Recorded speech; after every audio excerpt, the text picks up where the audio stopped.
Welcome to my channel doctor Sangeetha's classroom. இன்னைக்கு slokas and ஸ்டோரிஸ்ல லலிதா ஸ்டோரியினுடைய கண்டினியூவேஷன் பார்க்க போறோம்.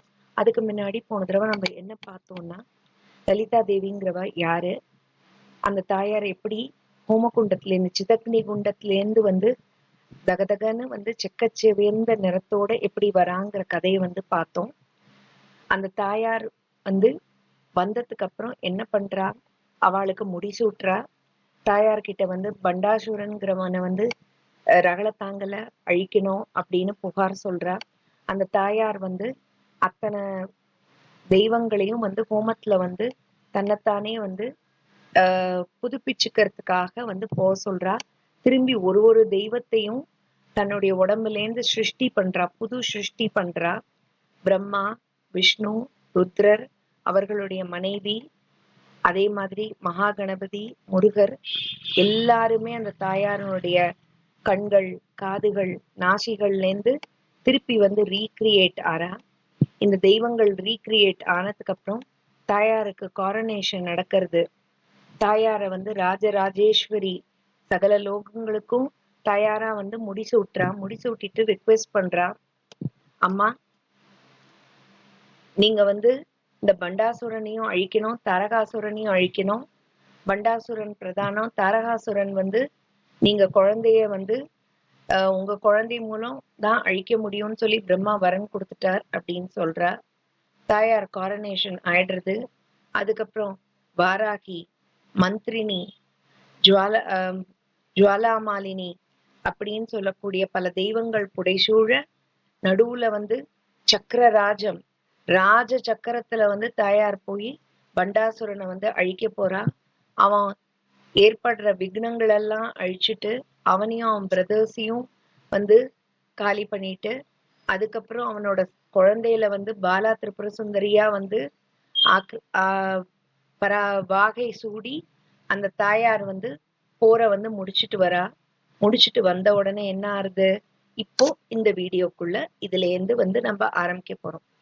இப்போ என்ன பண்றா, அத்தனை தெய்வங்களுமா சேர்ந்து தாயார சொல்றா, பண்டாசுரன் அழிஞ்சுட்டான், அடுத்தது தாரகாசுரன். அம்மா உங்க குழந்தை ரூபத்துலதான் அது நடக்கணும்னு இருக்கு, கொஞ்சம் அருள் புரியுங்கோ. சிவன் இன்னும் தியானத்துல இருக்கார். பார்வதி சிவனை கல்யாணம் பண்ணிக்கிறதுக்காக வெயிட் பண்றா. நீங்க கொஞ்சம் ஹெல்ப் பண்ணுங்கோ. அந்த தாயார்கிட்டேந்து உற்பத்தியானவர் காமேஸ்வரன். அந்த காமேஸ்வரனை லலிதா தேவி திருமணம் செஞ்சுக்கிறான். திருமணம் செஞ்சு இவ ஒரு நகரத்தை நிர்மாணம் பண்றா. அந்த நகரத்துக்கு பேரு தான் ஸ்ரீபுரம். ஆதி காலத்துல ஸ்ரீபுரம் அப்படிங்கிறது மவுண்ட் மேருல ஒரு பகுதியா இருந்தது. இந்த தாயாருடைய பல தேவிகள் ஸ்பிரிட் ஆகி ஒத்தொத்தருக்கும் ஸ்ரீபுரம் இருக்கிறதாகவும் ஒரு ஐதீகம் இருக்கு. அந்த ஸ்ரீபுரத்தை விஸ்வகர்மாவை வச்சு நிர்மாணம் பண்றா. இந்த ஸ்ரீபுரத்தினுடைய டிஸ்கிரிப்ஷன் லலிதா சகஸ்ரநாமம் சொல்லும் போது அதுல சிந்தாமணி கிரகாந்தஸ்தா அப்படின்னு சொல்றா. அந்த பேலஸ் எப்படி இருக்கா, உள்ளுக்குள்ள ஃபுல் ஆஃப் ரூபீஸ். அந்த மாதிரி ஒரு பேலஸ்ல பல கட்டமைப்புகள் கொண்ட அந்த இடத்துல மகா பத்மாட்டவி சம்ஸ்தான்னு வருது. அந்த மகா பத்மாட்டவிங்கிறது ஸ்ரீபுரத்தை குறிக்கிறது. அந்த இடத்துல அந்த தாயார் உட்காத்தி வச்சு அத்தனை தெய்வங்களும் அழகு பார்க்கறா. அழகு பார்த்ததுக்கு அப்புறம் தாயார் காமேஸ்வரனை திருமணம் செஞ்சதுக்கு அப்புறம் அவ ரிக்வெஸ்ட் பண்றா அந்த சிவன் பார்வதி கல்யாணத்துக்கு. உடனே அந்த தாயார் மன்மதனை திருப்பி ரீபர்த் கொடுத்து சொல்றா, நீ போய் அம்பு விடு, இப்ப சிவன் பார்வதிய கல்யாணம் பண்ணிப்பா. மன்மதனுக்கு பயம் வந்துடுறது, கவலைப்படாத, இந்த வாட்டி நீ விடுற அம்பு எந்த விதமான ரீபர்கஷன்ஸும் சிவன் கிட்டேந்து இருக்காது. நீ பார்வதி மேலேயும் அம்பு விடு. இனிமே நீ உன்னுடைய அம்புபானம் ஜனங்கள்கிட்ட அந்த காதல்ங்கிறத உருவாக்குறதுக்கு ஒரு பயன்படட்டும்னு ஆசீர்வாதம் பண்றா. ரதி தேவியும் மன்மதனும் தாயார விழுந்து வணங்கிட்டு அதுக்கப்புறமா அவ போறா. சிவன் மேல அம்பு விடுறார். சிவன் பார்வதிய திருமணம் பண்ணிக்கிறார். திருமணம் பண்ணி அவ தெய்வங்கள் அந்த சேர்க்கையினால அந்த தெய்வத்தினுடைய டிவைன் சீடு பூமியில விழருது. அத கார்த்திகை பெண்கள் எடுத்து கேஞ்சஸ்ல வந்து 6 குழந்தைகளா வளர்த்து அதுதான் முருகரா வந்து வருது அந்த குழந்தை. அந்த முருகன் 6 முகமாய் நமக்கு பெறார். அந்த ஆறுமுகசாமி கடவுள் வந்து குன்றுதோறும் இருக்கக்கூடிய ஒரு கடவுளாய் விளங்கி தேவர்களுடைய சேனாதிபதியாய் இருந்து அந்த தாரகாசுரனை அழிக்கிறார். சோ இந்த வதம் செய்யற இதுவும் இது போல நடந்தேறி முடியறது. Meanwhile going back to the story என்ன ஆறுது, தாயாரனுடைய ஸ்ரீபுரத்தை பத்தி பார்க்கலாம். அந்த ஸ்ரீபுரம் அப்படின்னு சொல்லக்கூடிய அந்த இது இஸ் a 3-dimensional structure. அதனுடைய சூக்ஷ்ம கதை என்னன்னா, ஸ்ரீபுரம்ங்கிறது வெறும் நிர்மாணம் பண்ணப்பட்ட ஒரு வெறும் சிட்டி கிடையாது. It is a space. அந்த ஸ்பேஸ்ல வந்து எப்படி நம்ம வெளியிலேந்து from the material world, how do we reach the center point of the city and worship the deity, the supreme consciousness in the பிந்து அப்படின்னு சொல்லக்கூடிய அந்த நடு மண்டலத்தில் சிவசக்தியாய் இருக்கக்கூடிய தாயாரை எப்படி நாம் வர்ஷிப் செய்வது அப்படிங்கிறத நமக்கு வந்து சொல்லித்தரக்கூடிய ஒரு நிர்மாணம் தான் ஸ்ரீபுரம். இதனுடைய ஸ்பிரிச்சுவாலிட்டி என்னன்னு பார்த்தேன்னா, ஸ்ரீபுரம்ங்கிறது ஒரு ஸ்பேஸ். இந்த ஸ்ரீபுரத்தை வந்து வரைபடமா ஒரு பிளாட் ஸ்ட்ரக்சர்ல வரைஞ்சா அதுதான் ஸ்ரீ சக்கரம்னு சொல்லக்கூடிய ஸ்ரீ யந்திரம் என்பதாகும். அதே இது கொஞ்சம் எலிவேட்டடா பார்த்தா அர்த்தமேரு, ஃபுல் 3 டைமென்ஷன்ல பார்த்தா மகாமேரு. சோ இந்த ஸ்ரீ சக்கரத்தை பத்தின ஒரு சீரீஸ் வந்து பண்றதா இருக்கேன். ஸ்ரீ சக்கரத்தை எப்படி நம்ம சிம்பிளிஃபைடா புரிஞ்சுக்கிறது, இந்த ஸ்ரீ சக்கரத்தினுடைய சூக்ஷ்மம் என்ன, இந்த ஸ்ரீ சக்கரத்தினுடைய பிராக்டிக்கல் யூசஸும் ஒரு மெடிடேஷனும் பின்வரும் ஒரு வீடியோல கொடுக்கறதா இருக்கேன். மீன்வைல் இந்த கதையை வந்து நம்ம ப்ரொசீட் பண்ணலாம். சிவன் பார்வதி திருமணத்திலேருந்து நம்ம பார்க்கலாம் இந்த கதையை. சிவன் பார்வதி திருமணத்துக்கு அத்தனை பேரும் வரா. தெய்வங்கள், கோடான கோடி தேவர்கள், தேவ கணங்கள், ரிஷிகள், முனிவர்கள் and evolved spiritually evolved souls அத்தனை பேரும் இந்த பகவானுடைய கல்யாணத்தை கண்கொள்ளா காட்சியை பார்க்கறதுக்கு வந்து வரா. நாளைக்கு மதுரையில மீனாட்சி கல்யாணம் இருக்கு. அதை முன்னிட்டு இன்னைக்கு நான் சொல்லக்கூடிய இந்த வீடியோல இந்த சிவன் பார்வதி கல்யாணத்தை பத்தி சொல்லலான்னு அபிப்பிராயப்படுறேன். சோ அந்த கல்யாணத்தை வந்து அகஸ்தியர்னு ஒரு முனிவர் இருக்கார். அவரும் அதை பார்க்கணும்னு ரொம்ப ஆசைப்படுறார். என்ன ஆயிடுறது, அத்தனை பேரும் வந்து கைலாயத்துல இந்த கல்யாணத்தை பார்க்கறதுக்கு குவிஞ்சதுனால பூமி டில்ட் ஆயிடுறது. பாரம் வந்து அந்த சைடு ஜாஸ்தி ஆனதுனால சதர்ன் சைடு வந்து மேல தூக்கின்றது, வெயிட்லெஸ் ஆயிடுறது. அங்க பூரா வெயிட்டும் அத்தனை டிவைன் பவர்ஸும் அங்க போய் ஒண்ணு சேர்றது. அப்ப வந்து சிவபெருமான் வந்து அகஸ்தியரை பார்த்து சொல்றார், நீ வந்து தென் திசையை நோக்கி பயணம் போ அப்படின்னு. அவர் சொல்றார், மனசுக்குள்ள சொல்றார், பகவான் கட்டளை இட்டுட்டார், நான் போறதுக்கு சித்தமா இருக்கேன். ஆனா எனக்கும் கல்யாணத்தை பார்க்கணும்னு ஆசையா இருக்கு. அப்ப சிவன் வந்து சொல்றார், நான் உனக்கு ஒரு வரம் தரேன், நீ அந்த சைடுக்கு போ, உன் மனக்கண்ணுல இங்க நடக்கிற பூரா திருமணமும் உனக்கு பார்க்கக்கூடிய ஒரு சக்திய நான் தரேன் அப்படின்ற. சரின்னு சொல்லிட்டு கடவுளிட்ட சொல்ல தவறாம அகஸ்தியர் வந்து அவருடைய காரியமா புறப்படுறார். புறப்படும் போது தென் திசையை நோக்கி பயணம் செய்யும் போது வழியில விந்திய மலைகள் வருது. அந்த விந்திய மலைகளுக்கு ஒரு கர்வம் வந்து ரொம்ப பெருசா வளர்ந்துறது தான், நான் தான் டாலஸ்ட்னு. யார் யார் கிராஸ் பண்ண விரும்புறாளோ என்னை வந்து சரவுண்ட் பண்ணிட்டு போங்கோ அப்படின்னு. Because it is so doll that they are not able to cross.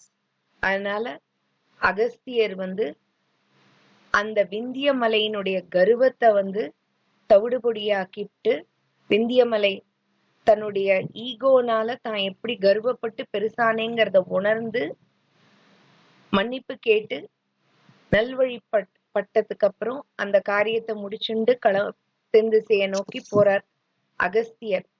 அகஸ்தியருக்கு இன்னொரு பேரும் இருக்கு, கும்ப சம்பவா. ஏன்னா அது அவருடைய பிறப்பின் ஒரு ஆதாரமா இருக்கு. அவர் வந்து பிறக்கும் பொழுது அந்த டிவைன் சீட் என்ன ஆறுதா, அது வந்து ஒரு பாட்டுக்குள்ள விழுந்து அதிலேந்து வந்து அவர் பிறக்கறதுனால அவருக்கு கும்ப சம்பவா, பாட் பார்ன் அப்படின்னு இன்னொரு பேரும் உள்ளது. இந்த அகஸ்தியர் வந்து இயற்கையிலேயே வந்து ஒரு தெய்வ பிறவியவர். சகல ஞானமும் கிடைக்க பெற்றவர். தெய்வ பக்தி இயற்கையிலேயே வந்து அமைஞ்சவர். சகல சித்திகளையும் அடைஞ்சவர். ஞான மார்க்கத்துல சகலத்தையும் கத்துண்டு ஞானம் வந்து பழுத்து சித்திகள் வாய்க்க பெற்று அந்த சித்திகளை இக்னோர் பண்ணி மோட்சம்னு கிடைக்கக்கூடிய அந்த ஹையஸ்ட் ஸ்டேட்டுக்கு அவ போனவா. ஆனா still they were in the human form to do service to mankind. கடவுளிட்ட கட்டளையின்படி தென் திசையை நோக்கி வரார். வந்து வழியில காவேரி ஆற்று படுகையில அந்த காவேரி வாட்டரை வந்து அழகா ஃப்ளோ பண்ண செய்யறார். நமக்கு எல்லாம் தெரிஞ்ச கதை. ஒரு ரிவரை கமண்டலத்திலேயே தூக்கி வச்சுட்டாராம், ஃப்ளோ பண்ண விடாம. அதுக்கப்புறம் மகாகணபதி காகம் ரூபத்துல வந்து கமண்டலத்தை தட்டி விட்டு அந்த நதி வந்து பிரவாகம் எடுத்து ஃப்ளோ பண்ண ஆரம்பிச்சதுங்கிற கதையெல்லாம் நம்ம கேட்டிருப்போம். இப்போ நம்ம லலிதா கதைகளை வந்து பார்த்துட்டு இருக்கோம். ஆகையினால தென் திசையை நோக்கி வந்து செட்டில் ஆயிடுறார். இங்க காஞ்சி மாநகரத்திலே. அங்கேருந்தே மணக்கண்ல அங்க சிவன் பார்வதி திருமணத்தை பாக்குறார். இனிதே நடந்தேறுகிறது அந்த திருமணம். அதுக்கப்புறம் அவர் இங்க உட்கார்ந்துன்னு தியானம் பண்றார். இவாலாம் சித்த புருஷர்கள், முற்றும் துறந்த முனிவர்கள். அகஸ்தியரும் அவர் மனைவி லோபாமுத்ராவும் சேர்ந்து வரா. இந்த லோபாமுத்ரா கதையும் அகஸ்தியர் கதையும் பின்னொரு இதுல வந்து எலாபரேட்டா வந்து சொல்றேன். இப்ப வந்து we'll continue this Lalitha series.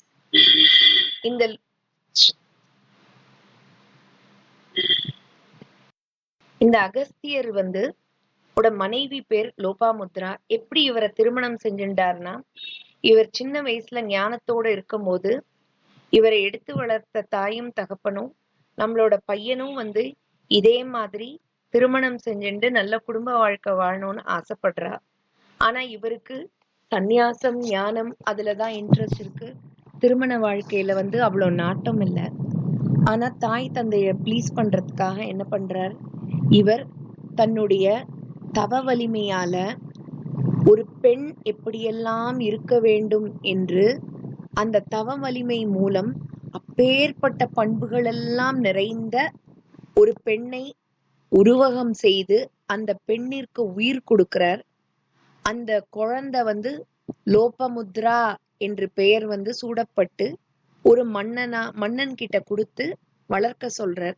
அப்ப அகஸ்தியர் சொல்றார், உரிய காலம் வரும்போது நான் வந்து இந்த பெண்ணை திருமணம் செஞ்சுக்கிறேன் அப்படின்னு சொல்லிட்டு அவர் தவம் செய்ய வந்து கிளம்பிடுறார். உரிய காலம் வந்து வருது. அந்த லோபமுத்ரா வளர்ந்து குமரியா இருக்கா. அந்த தேவி உபாசனையில வந்து ரொம்ப பெரிய தேர்ச்சி பெற்றவளா இருக்கா.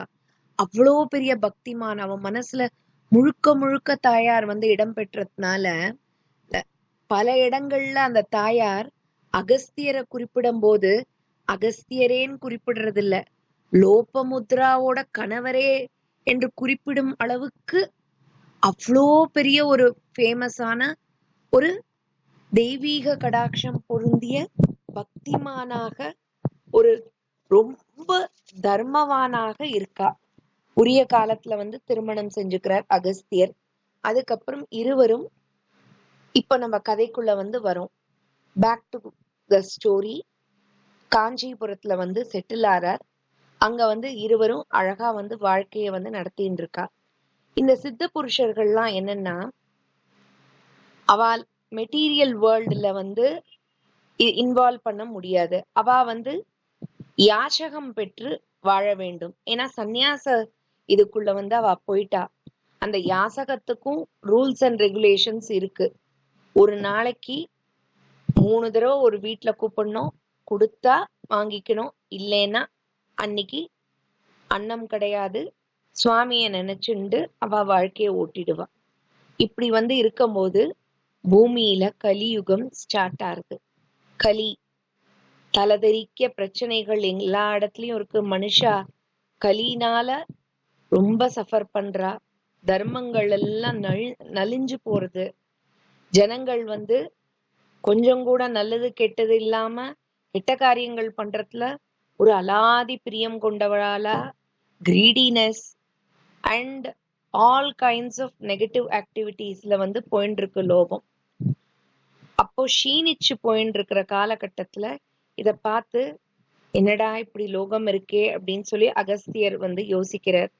அவர் வந்து அந்த காஞ்சிபுரத்தை ஆளற மன்னர்கிட்ட வந்து போய் சொல்றார், இந்த மாதிரி நாங்க யாச்சகம் வந்து நீங்க தர்ம வழியில வந்த பொருளை ஜனங்களுக்கு கொடுத்தது போக மிச்ச மீதி ஏதாவது இருந்தா எங்களுக்கு கொடுங்கோ, நாங்க அதுல வந்து உயிர் வாழ்ந்துக்கிறோம். அந்த காலத்துல யாச்சகம் கூட கர்மா நம்ம மேல ஒட்டப்படாதான். சோ ரைட்டியஸ் மெத்தட்ஸ்ல வரக்கூடிய ஒரு பொருளை வச்சுண்டு வாழ்க்கை நடத்தணும்னு ஒரு நியமனிஷ்டியோட இருந்தவா அவ அந்த காலத்துல. அப்போ ராஜா சொல்றார், நெல் தானியம் எவ்வளவு வேணா எடுத்துக்கோங்க, ஆனா இவர் ஒரு கண்டிஷன் வைக்கிறார்.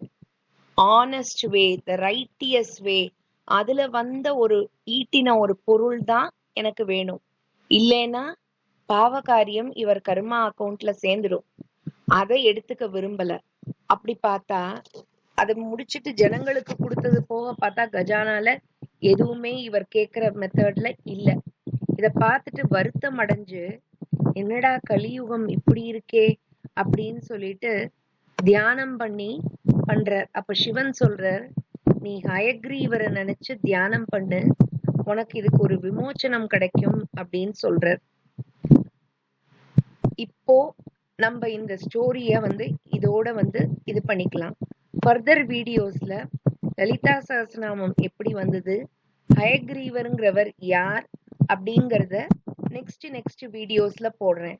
I will also make some videos regarding what is Sri Chakra and the mechanism எப்படி as a child how do we understand the Sri Chakra, how Sri Chakra relates to our everyday life, அந்த ஸ்ரீ சக்கரத்தை வச்சுண்டு ஒரு சின்ன ஒரு meditation எப்படி பண்ணலாம் அப்படிங்கறத வந்து ஃபர்தர் வீடியோஸ்ல நான் சின்னதா போடுறேன். ஸோ இந்த இடத்துல வந்து ஹயக்ரீவரை தியானிக்க சிவன் சொல்றாருங்கிறதோட இந்த வீடியோவை we'll conclude. Thank you so much. Please subscribe to my channel and also like my channel.